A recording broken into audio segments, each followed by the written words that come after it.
ferai très attention de ne pas créer une nouvelle institution, je ferai très attention à ce que le territoire soit pas défini une fois pour toutes, je ferai très attention à ce qu'on n'ait pas qu'un système de représentation classique, hein. Peut-être qu'il faut mettre d'autres acteurs dedans, dans la discussion. Je serai très attentif à ce qu'on invente des chemins plutôt que des parcs.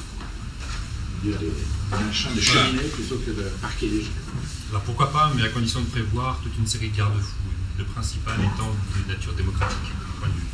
Ça veut dire que le risque qu'on perçoit bien d'ailleurs dans la multiplication des projets urbains aujourd'hui avec notre échelle, hein, je parle des projets intra-urbains, les grandes opérations immobilières, notamment intra-urbaines, c'est qu'elles échappent de plus en plus au contrôle démocratique. Et je pense que le fait de vouloir déléguer des compétences à des instances de gestion de fonds, comme vous le proposez, qui sont certainement extrêmement efficaces en matière de gestion, y compris de l'intérêt public, hein, pourquoi pas, c'est que ces instances-là ne soient pas soumises à un moment ou à un autre à une évaluation démocratique de la part des citoyens. Alors, c'est facile de dire ça dans le contexte suisse où les autorités publiques sont constamment, et les décisions publiques sont constamment sous le feu de l'aval donné par les citoyens. Et certains disent que c'est excessif, je ne le pense pas personnellement, mais c'est pas pour dire qu'il en faudrait encore davantage, parce que ça risquerait peut-être de compliquer un peu les choses. Mais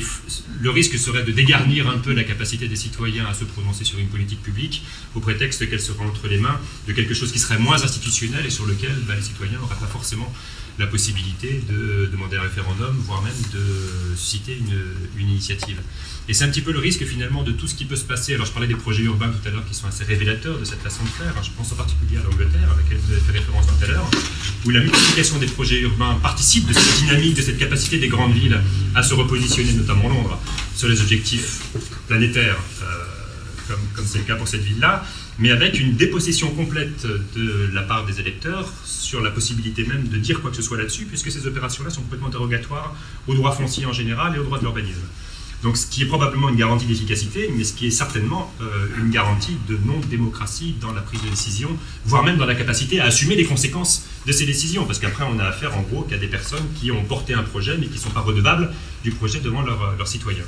Donc c'est pas pour dire que c'est pas bien, c'est pour dire qu'il y a un risque considérable et qu'il faudrait pouvoir garantir une sorte de garde-fou de ce côté-là pour veiller à ce que toutes les décisions de cette nature-là, de très grosse portée sociale et territoriale, puissent être soumises à soit l'approbation a priori, soit à l'évaluation finale par les électeurs. Et toute forme de tout dispositif de gouvernance qui introduit de nouveaux acteurs leur donne évidemment du poids, et un poids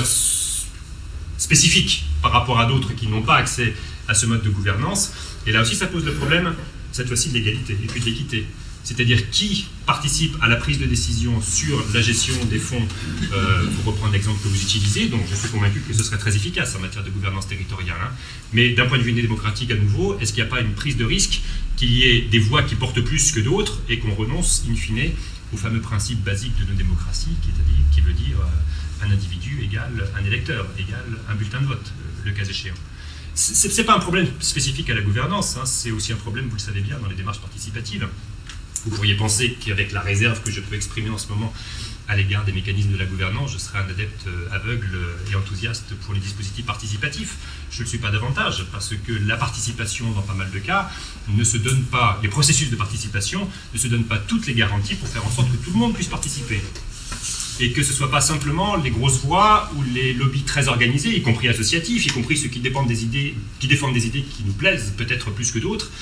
ne s'emparent pas du débat et donc du dispositif de participation au détriment de ceux qui n'ont pas accès ou qui ne veulent pas participer. Nous avons aussi des gens qui ne veulent pas participer, quand bien même on ouvrirait grand les portes de la participation. Donc participation, gouvernance, très bien, c'est innovant, c'est créatif, ça permet probablement de débloquer pas mal de situations, mais potentiellement ça met en péril en permanence le b.a.-ba de nos démocraties.